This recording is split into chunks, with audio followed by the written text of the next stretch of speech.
यूक्रेनी राष्ट्रपति जेलेंस्की ने अमेरिकी राष्ट्रपति ट्रंप से एक ऐसा हथियार मांगा है जिसका नाम सुनते ही रूस में खलबली मच गई है। और अगर ये हथियार यूक्रेन को मिल गया तो मॉस्को तक दहशत फैल सकती है, जिससे पुतिन की टेंशन बढ़ गई है।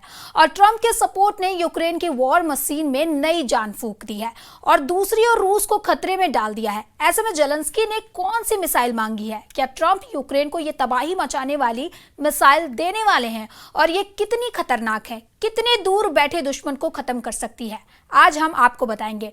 इन मिसाइलों की खासियत, उनकी रेंज और उनका युद्ध में असर। नमस्कार, आप देख रहे हैं न्यूज 18 का डिजिटल प्लेटफॉर्म और मैं हूं आपके साथ सृष्टि शर्मा।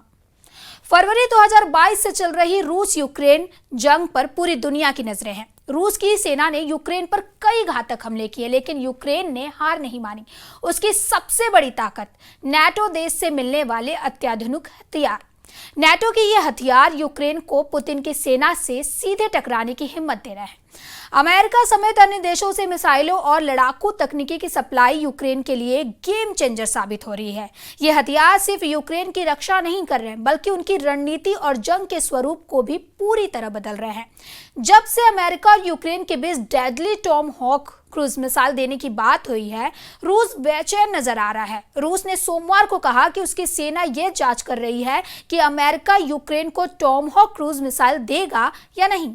अगर ऐसा होता है तो यह कदम रूस और अमेरिका के बीच सीधे टकराव को जन्म दे सकता है। यही वजह है कि इस मिसाइल का नाम लेते ही यूरोप और अमेरिका दोनों महाद्वीपों में हड़कंप मच जाता है। अमेरिका के उपराष्ट्रपति जेडी वेंस ने रविवार को बताया कि वॉशिंगटन यूक्रेन की इस मांग पर विचार कर रहा है। हालांकि राष्ट्रपति डोनाल्ड ट्रंप ने अभी अंतिम फैसला नहीं लिया है। यूक्रेन के राष्ट्रपति वोलोदिमीर जेलेंस्की ने पिछले हफ्ते चेतावनी दी थी कि क्रेमलिन अधिकारियों को पता होना चाहिए कि बम शेल्टर कहां है। अमेरिकी दूत कीथ केलॉन्ग ने कहा कि राष्ट्रपति ट्रंप ने संकेत दिए हैं कि अब कीव को रूस के भीतर लंबी दूरी तक हमले करने का अधिकार मिलना चाहिए। उन्होंने कहा कि गहराई तक मार करने की क्षमता का इस्तेमाल करो, क्योंकि कोई भी जगह अब सुरक्षित नहीं है। टॉम हॉक क्यों है इतना खतरनाक? टॉम हॉक मिसाइल की मारक क्षमता 2500 किलोमीटर है, यानी यूक्रेन से दागे जाने पर यह आसानी से मॉस्को और रूस के अधिकांश यूरोपीय हिस्सों तक पहुंच सकती है। टॉम हॉक अमेरिकी नौसेना की प्रसिद्ध सबसोनिक क्रूज मिसाइल है, जो 1970 के दशक से विकसित हो रही है। यह जहाजों, पनडुब्बियों और जमीनी लॉन्चरों से दागी जा सकती है और 1000 मील दूर लक्ष्य को सटीक निशाना बना सकती है। ब्लॉक आईवी संस्करण सबसे एडवांस है, जिसमें 2 तरफा डेटा लिंक है, जो उड़ान के दौरान लक्ष्य बदलने की अनुमति देता है। टॉम हॉक अमूमन समंदर से लॉन्च की जाती है। इस मिसाइल को समंदर में जंगी जहाज से लॉन्च किया जाता है। इस मिसाइल को पनडुब्बी से फायर किया जाता है। ऐसे अटैक अमेरिका ने कई बार इराक और अफगानिस्तान में किए हैं। सीरिया और यमन पर भी यही मिसाइल बरसाई है। अब इसका लैंड बेस्ड लॉन्चर, जिसे लॉन्ग रेंज फायर्स यानी LRF लॉन्चर कहा जाता है, ये ऐसा विकल्प है जिसे अमेरिका खुद अपनी सेना से हटाना चाहता है। लेकिन यही विकल्प अब यूक्रेन के युद्ध को तेज करने का नया ईंधन बन सकता है। लेकिन रूस और नाटो में बड़ा युद्ध भड़काने वाली स्टेटमेंट अमेरिका से नहीं आई है।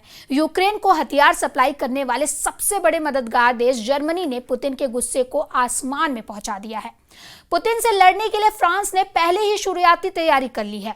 फ्रांस का सबसे खतरनाक जेट राफाल लगातार पोलैंड के आसमान में गश्त लगा रहा है। युद्ध का माहौल अंगड़ाइयां ले रहा है। ये फ्रांस के राफाल जेट है, जिन्हें भेजने वाले इमैनुएल मैक्रों हैं।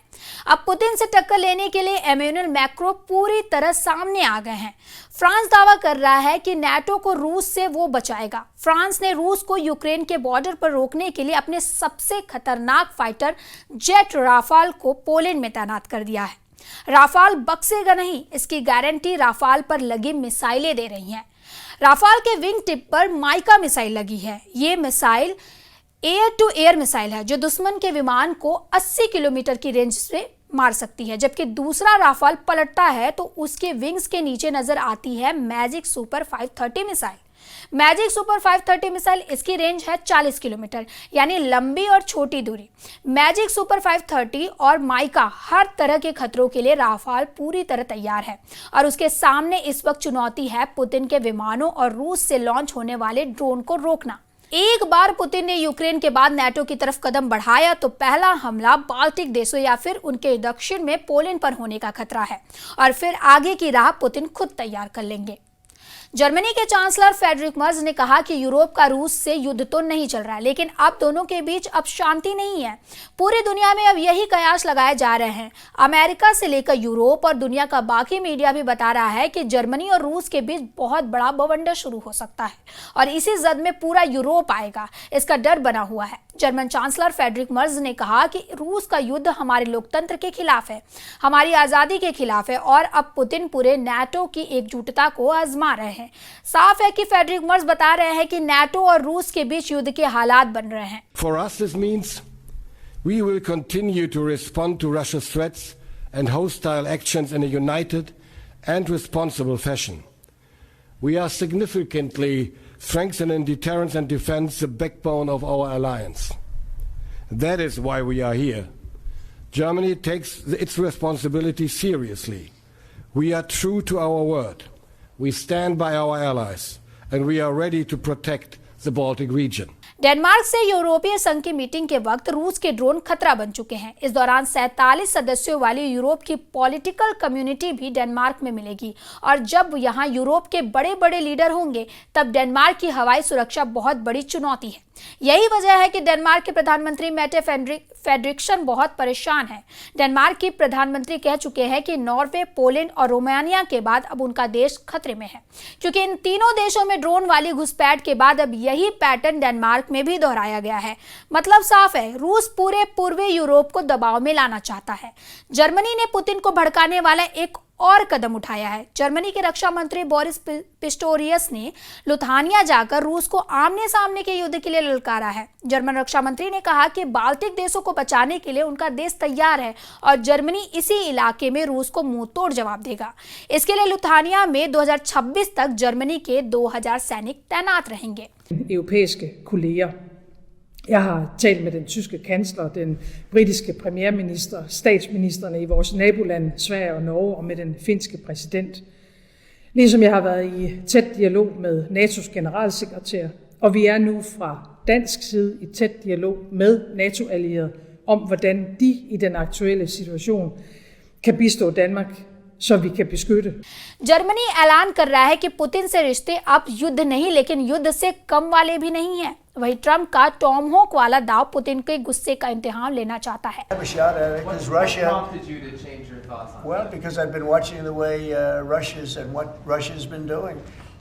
I'm very dissatisfied with what Russia's doing and what President Putin is doing.